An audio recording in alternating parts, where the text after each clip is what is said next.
Yo, guys, welcome to episode 6 of the Big Three podcast. My name is Luke. This is Alex and Oliver. I want to say a massive thank you for all the support we've received. We massively appreciate it. Don't forget to leave a like on this video, comment, and subscribe. So let's get right into it. So let's kick off by talking about last night's action. Nowhere else to start other than with the New York Knicks, surprisingly. With a win over Atlanta, they go to 6th in the Eastern Conference, led by Julius Randle, 44, 9 and 5.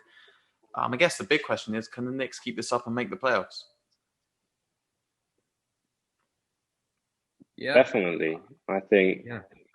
the way that they're playing now, I think is that their third game in the win streak. Yep, 3 in a row now. And there's a lot of guys that you're looking at there.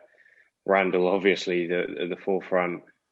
Quickly, Barrett. They've got some reliable guys that are starting to really develop. And I think if you look at Atlanta, who are now on a 4-game losing streak.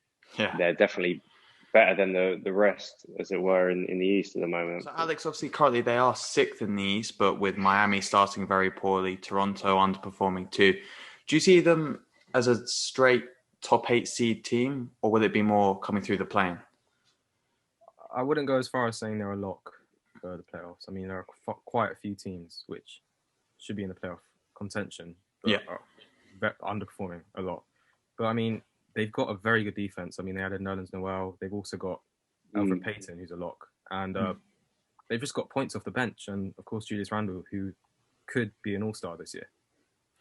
Yeah, I'm gonna put my neck on the line here and say I don't think they even make the play-in. To be honest with you, I think I've done my research. They've had the easiest schedule so far in the NBA in terms of who they've played. I feel Miami are going to step it up. Charlotte will keep up their pace. Atlanta will get better. And I think Washington are going to get a lot better too. I really do. Don't give me that. I think Washington are going to get a lot better. I don't think Julius Randle will keep up his form. And Tibbs' teams are notorious for getting worse in the second half of the season because of how intense they play. If you look at the minutes their starters are on, they're all on 35, 40 plus.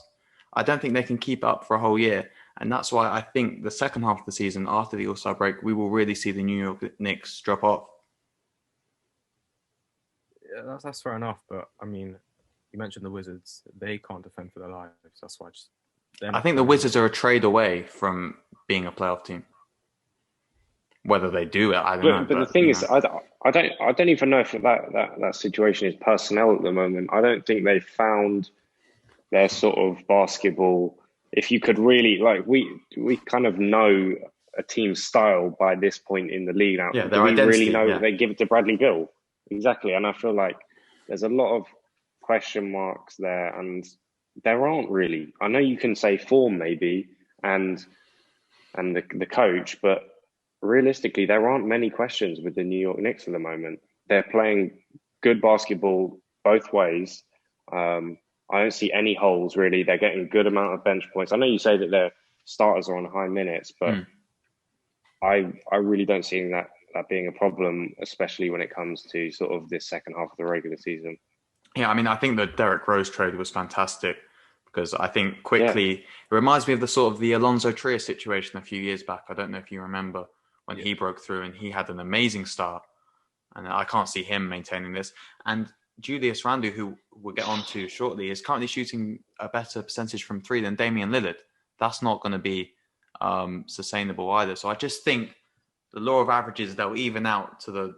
Because they're massively overperforming. I think we can all admit that, right? The New York Knicks should not really be the 6th seed in the Eastern Conference with the roster they've got. I think they'll sort of drop down to their level. You've also, you also did say earlier this year, I mean, obviously it was only a few weeks ago, you said that the East was actually more stacked than the West. Now, I'll give you a little moment just to take that back. Nah, I'm not taking that back. Why would I take that back? It's almost proving my point. But if you look at the records right now, are you kidding? If you look at the playoff picture right now, because if you watch the video, I said the top teams in the West are better than the East. But if you move down, I think the teams in the East are genuinely stronger. Yes, you said there are only 4 bracket. teams. There are only 4 teams in the East currently with a record over 500, right? and all 8 in the playoff positions in the West are, I believe, along with the Utah Jazz, who have the best record in the NBA. But I truly believe come the end of the season, it will even itself out.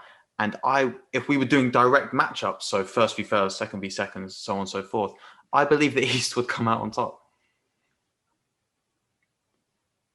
Okay. Listen, there is no... All right, one of the bigger matchups last night was Philadelphia taking on the Utah Jazz, the top team in the East, the top team in the West at the moment. Interesting. Both teams seem to play at least well. You saw Ben Simmons drop over 40, Tobias drop 36. But Jordan Clarkson, the sort of star player for the Jazz, dropping 40 off the bench, 8 3-pointers, ties the Jazz record. I mean, now they're 20. I think they're 20-1 in their last 21 games. What's we're gonna have to talk about the Jazz. Yeah. Before I want to say something. Before last night, the Jazz for me were your sort of 2015, 2016 Atlanta Hawks, right? Thought they were going to have a remarkable regular season, then crumbled in the playoffs. But I saw something last night that I didn't expect, and it was a defensive adjustment they made to Ben Simmons, or the whole team in general. Basically, the decision to have Gobert on Simmons, which he came out and said, I thought that was disrespectful or whatever. I don't know what he was talking about. Yeah. It's typical Ben Simmons running his mouth. Was purely to avoid the 3-pointers, shooters, Green, Curry, etc., getting hot. That was an elite defensive adjustment from Utah. And it showed me that if they can, if they have strategies for all-stars in the playoffs, they can really do something this year. Great offensive team. Of course, we've all seen the clips of their ball movement recently on all over social media. It's been fantastic. I think this Utah Jazz are serious. I genuinely think they could take on every team in a 7-game series. I genuinely think they could. Yeah. I mean, they've got so much quality and they've got so much depth. I mean, their second unit is strong. I mean, of course, you've got Clarkson, who's a bucket. You've also got Favors, who was there a few years back as well. He's just also just a great. He's a good defender. I mean, they've just got guys who can shoot, and their front five is currently the best 5 in the league by a mile. Yeah. Well, obviously not on paper, but as they're performing, yes. Yeah. I'd say they're 6. They're 6. Their first 6 are the best in the league at the moment. Yeah. Jordan Clarkson is definitely 6th man of the year so far. For sure, definitely. Obviously, Gobert looking like another defensive player of the year. My only doubt would be, can Donovan Mitchell take his game into the playoffs when faced with elite defensive strategies for 7 games against your Lakers, your Clippers, etc.? I think he can. I've seen enough to sort of say that I think Donovan could. The one thing for me, actually, I know you say Gobert looking like a defensive player of the year again, but the one loss in that 20 that I just alluded to was against the Nuggets, right? And you saw down the stretch, their plan was pretty clear, the Nuggets, to target Gobert and get him in isolation situations, and they scored on him. And that's been their the one time they've lost. So that is a weakness in some way. So that does kind of concern me for the playoffs. And obviously I believe that was Jokic's career night, right? Scoring wise as well. I just think with that example, I don't think there's any other big man like Jokic in the league, first of all. And I have to believe, after watching the adjustments they made throughout the game last night, that they have some sort of plan for Gobert in isolation situations. Obviously, they're not going to show it during a pointless regular season game. But I believe, with the coaching staff they've got right now, it's looking, fantastic. And you've got to think they've got some sort of plan, because you're right. If you have the likes of Steph in an isolation with Gobert, it's wraps. So they've definitely got to sort that. So Shams tweeted the other day that Drummond was going to be traded from the Cavs and that he wouldn't play again for them. What do you guys think of Drummond, and where do you think he should be traded to? Well, I think Drummond gets a lot of hate, unnecessary hate, because of the limitations to his game. I think he is what you see, a great rebounding big man who can give you a double-double pretty much every night. And a lot of teams need that right now. I look at the Celtics. They could definitely do with someone like him. And I look at Toronto. Those are my two sort of picks. Drummond's contract is huge. And it would only be a one-year rental wherever he went. So you really have to assess how much you're giving up. For example, if you're Toronto, the only contract that matches it is Kyle Lowry's. Now, if I'm Masai Ujiri, am I going to do a direct swap Kyle Lowry for Andre Drummond? I mean, that would probably be one of the worst deals in history. So wherever he goes, it'll definitely be a complicated deal. But I think a lot of teams could do with someone like him. No, I agree. I think due to the fact that it would be a one-year deal, I think the Raps would be silly to go and try and get him, especially given how much they'd have to give up because they're not in anywhere near title contention this year. The Boston Celtics, however, they could definitely make a push to make it out of the East. And although it's not quite clear who you'd give up, I still think that seems like the most suitable place. Well, I'm going to disagree with you there because I did a lot of, as a Raptors fan, I did some mock trades regarding Drummond. And this one, for me, makes the most sense. And Toronto don't really give up that much. It's Baines, Norman Powell, Patrick McCaw, Terrence Davis, and the 2022 first-round pick for Drummond, and you get a round one pick back from the Cavs. I don't think you're giving that much up as Toronto. Of course, Norman Powell's had a fantastic year, but only when he's starting. Terrence Davis hasn't been great. McCaw hasn't even played a game, and Aaron Baines has been pretty much unplayable. So I don't think you're giving that much up at all. So that would be the trade I'd be looking for if I was the Raptors. Of course, Cleveland are selling, so I don't think they care about who they get back too much. But another one I saw was really interesting is a 3-team trade between the Cavs, Raptors, and the 76ers. So the Cavaliers receive Aaron Baines, McCaw, and a couple of picks. The Raptors get Danny Green, Andre Drummond, Mike Scott, and Tyrese Maxey. And the 76ers receive Kyle Lowry and Terrence Davis. I wanted to get you guys' thoughts on that. That sounds like a terrible deal for the Cavs. But they're Aaron selling. Baines, Patrick McCaw. Yeah. But I mean, they have to give up pick as well, right? No, it's the Toronto pick. But what about the one to Philadelphia? Philadelphia don't get a pick. Oh, sorry. You're right. The Raptors receive a pick. You're right. Well, you could easily take that pick away, easily, if you wanted to. Okay, it makes it. Yeah. Philadelphia get Kyle Lowry, who, is exactly the type of player they need. Toronto bring in Drummond along with good pieces such as Danny Green and Mike Scott and a brilliant young guard in Tyrese Maxey.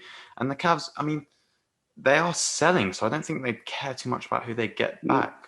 No, I think fair enough for the Cavs, but Philadelphia, you're going to give up Tyrese Maxey, who's looked like one of the most promising prospects, to get Kyle Lowry, who can only give you maybe one or two more years, and you're giving up Mike Scott, who's a very good role player, to get back Terrence Davis, who's not had a good year, and Kyle Lowry, as I said, he's going to have a season and a half. Alex, that's not good enough for the Sixers, man. I don't think it's that bad on the Sixers. I mean, I think for the Sixers, I don't really see a window for them.